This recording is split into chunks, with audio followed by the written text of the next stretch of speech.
Bonjour à tous, je suis avec Laurence Siderski, passé grand maître général de l'Ouattare. Merci, ma très chère sœur Laurence, d'avoir accepté cette interview qui va nous permettre de découvrir et mieux connaître les spécificités de cet ordre maçonnique. Donc la première question, est-ce que vous pourriez me dire en quelques mots ce qui définit l'Ouattare? Très bien. Ouattare, c'est d'abord ce que ça veut dire. Ordre initiatique et traditionnel de l'art royal. C'est un ordre maçonnique qui a pour but la recherche de la vérité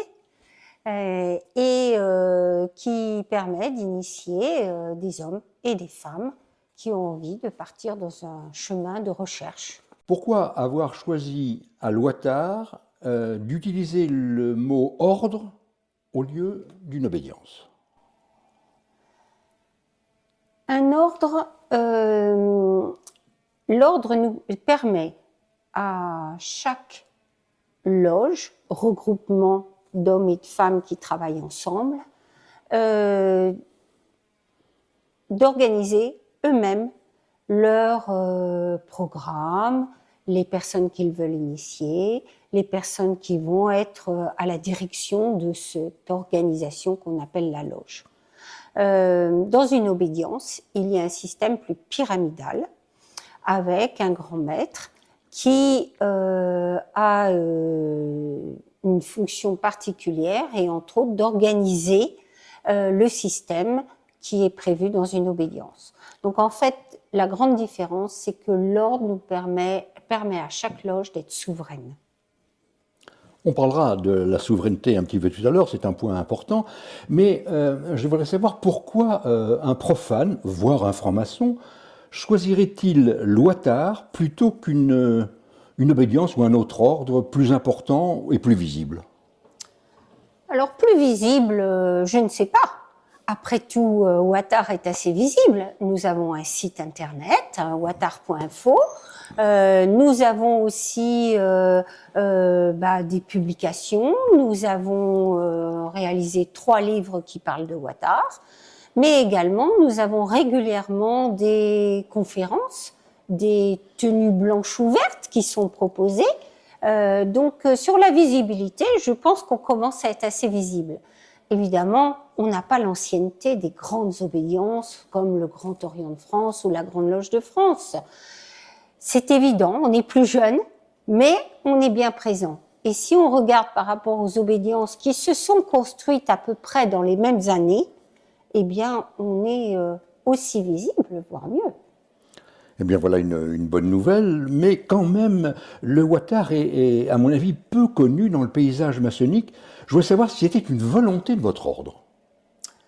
Non, ce n'est pas une volonté, au contraire. Au contraire. Mais je dirais comme beaucoup d'obédience aussi. Notre volonté, c'est de montrer que devenir franc-maçon, c'est un plus pour soi, mais c'est aussi un plus en tant que citoyen. Parce que l'objectif, c'est quand même d'aller améliorer la société. Et les voies sont différentes entre ceux qui travaillent plus sur le symbolisme ou le sociétal, mais l'objectif, il est commun, c'est l'amélioration de la société. Donc, je ne pense pas qu'une obédience, ou nous-mêmes, en tout cas j'en suis sûre pour nous, nous souhaitions rester entre nous. Au contraire, il faut s'ouvrir, il faut ouvrir nos portes et c'est ce que l'on... Je rebondis un petit peu sur ce que vous disiez tout à l'heure. Pourquoi uniquement le rite opératif de Salomon, alors que d'autres ordres ou d'autres obédiences présentent justement une diversité de rites? N'est-ce pas réducteur? Déjà, bien connaître le rite opératif de Salomon, qui est un rite très riche, c'est merveilleux. Je veux dire, c'est un rite qui est très imagé, qui a un vocabulaire très puissant. Donc, s'imprégner déjà d'un seul rite, c'est bien. Et c'est le choix qui a été fait par Jacques de la Personne, notre fondateur, d'avoir un ordre qui n'est qu'un seul rite, mais un rite vraiment opératif. Et ça aussi, c'est une de nos spécificités. C'est-à-dire que concrètement, nos apprentis, ils prennent en main les outils et ils ont le côté tactile, gestuel est également très important chez nous. Mais ça joue dans notre relation au symbole, en fait.